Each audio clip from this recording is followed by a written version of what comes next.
y salíamos a navegar por allí, por cerca de Ferrol, porque era un barco que daba servicio bueno, para instruir a los mecánicos y los contramaestres, ¿no? En Maníbar salíamos a navegar todos los jueves. Todas las semanas salíamos a navegar, pero eran unas horas. Salíamos y entrábamos, andábamos por la ría de Ferrol, por allí, por los alrededores de... Bueno, hasta Coruña y por ahí, no nos movíamos mucho. Pero de ahí después me fui destinado al Lepanto. Y en el Lepanto sí que ya hice navegaciones mucho más grandes, ¿no? Tuve prácticamente 2 meses navegando sin parar. De los 4 que estuve en ese barco, 2 meses estuve navegando. Hicimos ejercicios de tiro.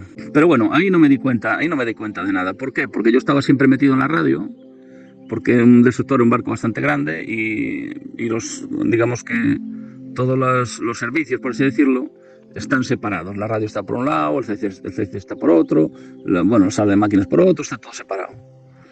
Bien, después me fui un año a la Escuela de Transmisiones de la Armada, de Electricidad de la Armada, y después volví al Dragaminas. Aquí fue donde realmente yo me pude dar cuenta de que la Tierra era plana, aunque me costó mucho trabajo asimilarlo. Un Dragaminas es un barco que tiene unas características muy especiales, ¿no? Es un barco pequeño, relativamente pequeño, y cuya quilla es plana, precisamente para no chocar con las minas. Entonces nosotros hacíamos ejercicios por toda la zona del Mediterráneo, desde Cádiz, Rota, hasta Francia prácticamente, ¿no? Y en diversos puertos hacíamos maniobras cuando nos tocaba de dragado.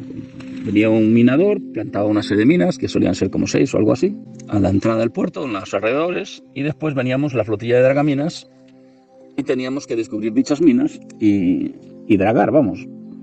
Entonces nosotros nos movíamos teníamos unos mapas de extraordinaria precisión, como no puede ser de otra manera. Primero porque los mapas españoles son probablemente los mejores del mundo. Hay una serie de barcos que están continuamente haciendo mapas y dragando las ¿cómo se dice? Las costas, por decir, españolas e incluso de otros países también, ¿no? Vamos haciendo mapas. Y eran de una extraordinaria precisión. Y es 2 dimensiones, está en 2 dimensiones. Y sin embargo, una esfera no es plana y está en 3 dimensiones. Tú no puedes poner un mapa curvo. Hombre, no sé yo ahora con el GPS. Dice que con el GPS sí se puede hacer, yo tengo mis dudas, pero bueno, será una aproximación, pero no se puede hacer exactamente igual. Bueno, mucha gente en el canal ya sabe poco más o menos de qué estamos hablando aquí, pero bueno, si podemos hacerlo de una forma lo más sencilla posible y entendible para cualquiera que se aproxime a este movimiento y a este interés, para que puedan saber el por qué no puede ser la Tierra esférica, ¿cómo se podría decir? Por una sencilla razón. Si tú coges una naranja o una cáscara de huevo, imagínate, coges el huevo y lo cortas por la mitad y te quedas la parte más redondita, que casi es una bola redonda. Y tú ese huevo tratas de estirarlo, o esa naranja tratas de estirarlo en una mesa y rompe. ¿Por qué? Porque está en 3 dimensiones y la mesa está plana en 2 dimensiones. Por lo tanto, tú no puedes representar una tierra redonda en un plano. Por eso todos esos mapas Gleason y todos esos tipos de mapas, todos dan distorsiones. ¿Por qué? Porque supuestamente si la Tierra es redonda, tú no puedes representar eso en un plano. No hay manera de hacerlo. ¿Vale? Por lo menos en aquel entonces no se podía hacer. Te estoy hablando de hace 40 años prácticamente. No existía ni el GPS, ni existía toda la tecnología que hay ahora. Y más con los mapas que tengo, el mapa del puerto de Valencia, o de Barcelona, o de donde sea, ¿no? Donde fuéramos a hacer la maniobra. Si lo veo perfecto, y yo calculo después con los instrumentos, con el radar y con otros instrumentos que tiene el barco, y veo que coincide exactamente, es que la Tierra tiene que ser plana. Es decir, si yo estoy aquí plantado y miro imagínate a una boya y marca 4 millas con el radar, y efectivamente marca 4 millas, y voy a mirar en el plano y marca 4 millas, y voy a mirar, pongamos por ejemplo un faro que está a 20 millas y miro y marca 20 millas, digo, pues primero que nada, que a 20 millas el faro probablemente esté ya por debajo de la línea del horizonte, ya no se podría ni ver por la curvatura, pero bueno, lo sigo viendo. Pero aunque lo viera, no me puede dar la misma distancia, exactamente igual. porque se supone que yo estoy viendo una curvatura, ¿no? Se supone que la Tierra, o que nos querían hacer creer que la Tierra era redonda, y por lo tanto yo estoy viendo una curvatura. Y sin embargo lo veo, yo lo estoy viendo que es plano, porque así me lo indica el plano del barco. Y ahí fue principalmente donde empecé a dudar. Yo me especialicé en microondas porque cuando yo estuve en el FECON en Canarias, estuve 6 meses viendo lo que estoy hablando y cómo funcionan los teléfonos móviles y todas estas historias, porque es lo mismo. Eso ya lo estudié yo de aquella. Tengo pues, por lo menos 60 cursos o más de formación distintos sobre ese tema. De entrada nos dicen, ¿no? Nos cuentan que los barcos, según se van alejando en el horizonte, llega un momento que se alejan a una determinada distancia y se empiezan digamos, la curvatura, se empiezan a desaparecer por culpa de la curvatura. Bueno, eso fue una de las primeras cosas que comprobé que eso es radicalmente falso. Eso no es verdad, eso no hay por dónde agarrarlo porque es una mentira como una catedral, vamos, no es verdad, así de simple. Tú cuando de un barco dejas de verlo, porque se va haciendo pequeño, por perspectiva, por evaporación, sobre todo por la evaporación hace que, sobre todo la parte más baja del barco vaya desapareciendo. ¿Por qué? Porque cuanto más bajo estés, más acerca del nivel del mar, más evaporación hay, más neblina, digamos, que hay por culpa de la evaporación. Entonces tú esa parte es la primero que dejas de ver. Pero no porque desaparezca ninguna curva. Tú coges unos prismáticos potentes como los que teníamos en el barco, teníamos unos instrumentos muy potentes, prismáticos muy potentes, y lo seguías viendo, lo veías perfectamente. Estabas viendo mejor un barco 40 millas y lo veías con unos prismáticos y dices, ¿dónde está? Coño, me están contando de curvatura, que se mete en la curvatura en historia, pero es una mentira como una catedral, eso no es verdad. Aparte de que otra cosa que también nos contaban, ¿no? O cuentan, que las islas van apareciendo en el horizonte, van asomando un poco, después un poco más. Eso no es verdad. Tú vas navegando, y yo entre islas, mira que navegué tiempo entre islas porque es donde más estuve. De hecho, estuve 2 años navegando por las Islas Baleares y otros 2 años y pico, también navegando por las Islas Canarias, ¿no? O sea que las conozco bien. Y entonces tú ibas navegando y no veías nada. Y de repente, a lo mejor venía un poco viento, disipaba un poco la bruma y de repente veías una isla y la veías entera. No veías asomar un poquito, un pico, después un poco más y después... Eso es mentira. Eso es otra bola que nos cuentan. Sí, bueno, de todas formas es algo paulatino, ¿eh? Tampoco es porque de alguna manera te niegas a creer la realidad. Porque dices tú, pero yo estoy viendo que esto es así, pero por otra parte veo que los libros de texto, veo que el telediario me abre con el globo del mundo, veo qué tal, o sea, no te lo terminas de creer, aunque lo veas, pero no te lo terminas de creer y dices, pero tengo que estar en un error, pero esto no puede ser. Y bueno, pasado el tiempo sí, ya me di cuenta, ¿no? Porque cuando yo me di cuenta de esto, tenía prácticamente 20 años, era muy joven. Yo era muy joven, entré en la Armada con 16 años. Con 19 ya estaba en Mallorca, de cabo primero, radiotelegrafista. Las pruebas son más que concluyentes, vamos, es completamente plana, por lo menos la superficie del mar. Y de todas formas yo estoy abierto a cualquier investigación, es decir, si yo mañana me doy cuenta que estoy en un error, soy el primero en reconocerlo. Yo no soy terraplanista, no me gusta que me llamen terraplanista, porque no me considero, yo creo que la Tierra es plana, pero yo no soy terraplanista. No me gusta que me etiqueten, porque además es una manera de poderte señalar. Y aparte que yo no soy un dogmático, yo estoy abierto a la investigación y si mañana me doy cuenta que estoy en error, soy el primero en reconocerlo. Pero hasta ahora, y por las pruebas que yo he visto, la Tierra es completamente plana. Y bueno, te estaba diciendo, o te quería decir antes, que un dragaminas es un barco muy especial porque tiene que ir muy bien situado, puesto que si se desvía o se deja la mina atrás, porque el dragaminas lo que va haciendo es como un canal, ¿no? Va para arriba, vuelve para abajo, va para arriba, vuelve para abajo. Y va dragando, ¿no? Éramos 6 dragaminas y dragábamos de 6 en 6. Es decir, hacíamos nuestros canales, uno de subida y otro de bajada y tal. Y cada dragaminas tenía su canal y no podías invadir el canal del de al lado. Tenías que estar muy bien situado. Y para tú situarte, utilizas varias técnicas. Una de ellas, antes no había el GPS, hoy en día es mucho más fácil porque tienes el GPS y ya está. Pero bueno, tú tomas una serie de referencias visuales, ¿no? Voy a explicar más o menos cómo se sitúa un dragaminas en un campo minado, ¿no? Tú tienes una serie de referencias visuales, como puede ser, por ejemplo, pues no sé, un edificio, como puede ser una boya, porque sobre todo en las entradas de los puertos suele haber boyas, suele haber balizas, suele haber una cosa que se llama semáforos y muchas veces también incluso hay faros, ¿no?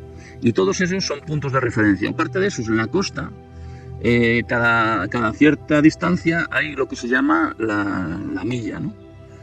La milla o la legua. Y es una especie de monolito que están sobre todo en montes y sitios así, que sirve para tomar referencias los barcos. Los barcos toman referencias visuales. Entonces tú coges lo que sería el sextante, que el sextante es un medidor que marca los ángulos, y tú sabes, por ejemplo, que desde tal boya a un faro, por ejemplo, tiene que haber una determinada angulación, tiene que haber una serie de ángulos, ¿no? O sea, tú vas situando el barco, lo vas posicionando, y el comandante va mirando con el sextante y va localizando distintas angulaciones, que esos luego va a ser, digamos, pasado al mapa, porque cada navegación que haces tienes un mapa, ¿no? Y sobre todo, pues en el tema de cuando estás navegando, ¿no? Y entonces toman las referencias y sitúan el barco en la posición adecuada, ¿no? Aparte de eso, también hay otro instrumental que utiliza, como por ejemplo el radar, ¿no? Tomas las mediciones y tienes que estar bastante bien posicionado, precisamente para no dejarte ninguna mina atrás, si no sería un desastre. Entonces, esa precisión, esos mapas planos, que nosotros utilizábamos planos, no es compatible con una tierra redonda, porque una tierra redonda tú no la puedes representar así con alegría en un plano, sobre todo antes, que no había GPS y no había estos instrumentos más modernos que puede haber ahora, láseres y demás, pero antes hacía todo o bien con el radar o bien con instrumentos a ojo y con instrumentos como por ejemplo el sextante, ¿no? Eso está haciendo referencia a 300 kilómetros, está haciendo referencia con un radar de superficie. Ojo, con un radar de superficie, porque con un radar hay dos tipos de radares. Los barcos suelen llevar dos tipos de radares. Uno sería el radar, bueno, los barcos de guerra me refiero. Uno sería el radar de superficie, que es el radar que llevan también los barcos mercantes, por así decirlo. Y de otro sería el radar aéreo. El radar de superficie es el de que hace referencia en el vídeo, que 300 kilómetros para ser un radar de superficie es mucho, es una distancia enorme. Sin embargo, con el radar aéreo se pueden ver en distancias mucho mayores. Por ejemplo, eso yo no lo vi. Yo no lo vi porque yo no estaba embarcado en ese tipo de fragatas, y además no navegué por esa zona en concreto. Navegué, pero más hacia la costa, digamos, no hacia alta mar, por así decirlo, ¿no? Y fue de un amigo que me comentó una vez, un compañero, que cuando estaba en una de las fragatas de la clase Baleares, que tenían un radar potentísimo, yo creo que no ha sido superado todavía. Aquello era la hostia de potente. Y llegaron a detectar desde Galicia, un poco más allá, fuera de las aguas gallegas, pero a la altura de Galicia o Asturias, así en alta mar, llegaron a ver aviones en Londres, del aeropuerto de Londres, que en línea recta debe de haber como unos 700 o 800 kilómetros.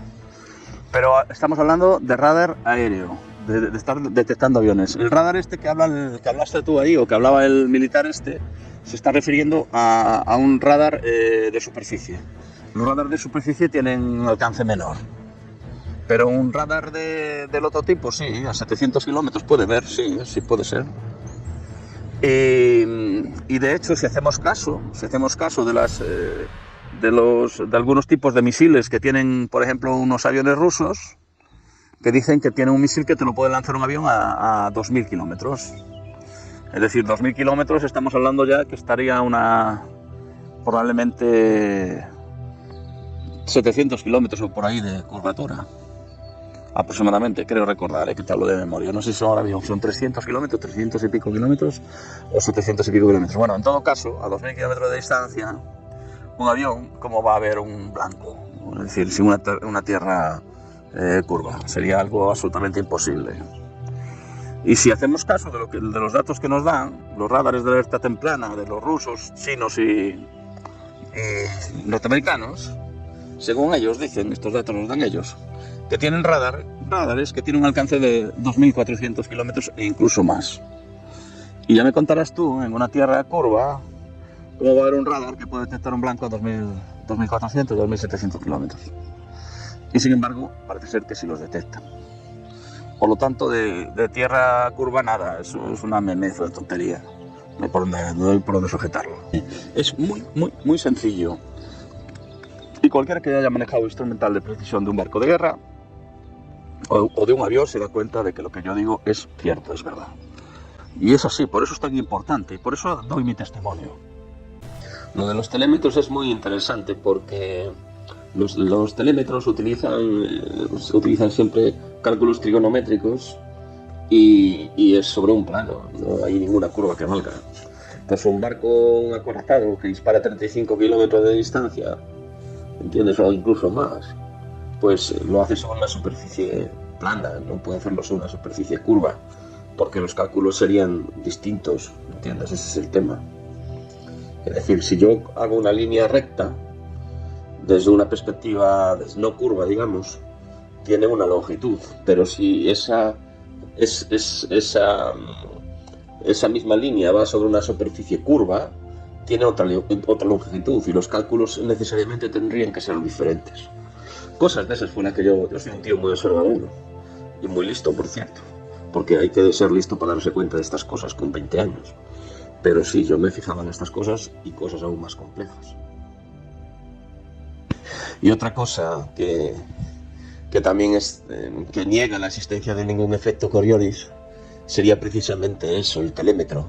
Es decir, ¿tú cómo vas a meter, si depende de la velocidad de rotación de la Tierra, va a depender, no la velocidad es en el eje, digamos, siempre es la misma, pero desde el punto de vista que tú te encuentres en Alaska, por ejemplo, o en Alaska, ¿a qué velocidad va a estar rotando? En la superficie del mar, digamos, a 200 kilómetros por hora, por ejemplo, porque estás muy cerca del eje, digamos, supuesto eje. Sin embargo, si estás en el Ecuador, ¿a qué velocidad vas? A 1600 y pico. Entonces el efecto Coriolis sería diferente y tendría que haber unas tablas para Alaska, otras tablas para Mediterráneo, otras tablas para el Ecuador, otras tablas... Es que es absurdo. Eso no se sostiene, no hay ningún efecto Coriolis. Eso es la explicación más sensata y más lógica, aparte de que el efecto Coriolis, ¿qué pasa? ¿Afecta nada más que a los disparos? ¿No afecta a la vida cotidiana? ¿No afecta, por ejemplo, un avión que vaya a aterrizar y se le esté moviendo al suelo? Vamos, Ciru dice verdades expuestas. Si lo confirma la NASA, es todo mentira. Si lo confirma la NASA, es todo mentira. Si lo confirma la NASA, es todo mentira. Si lo confirma la NASA, es todo mentira. A la luna nunca la invadieron y el espacio nunca ellos lo vieron. Las galaxias nunca existieron. La Tierra es plana, desde siempre lo supieron. Si lo confirma la NASA.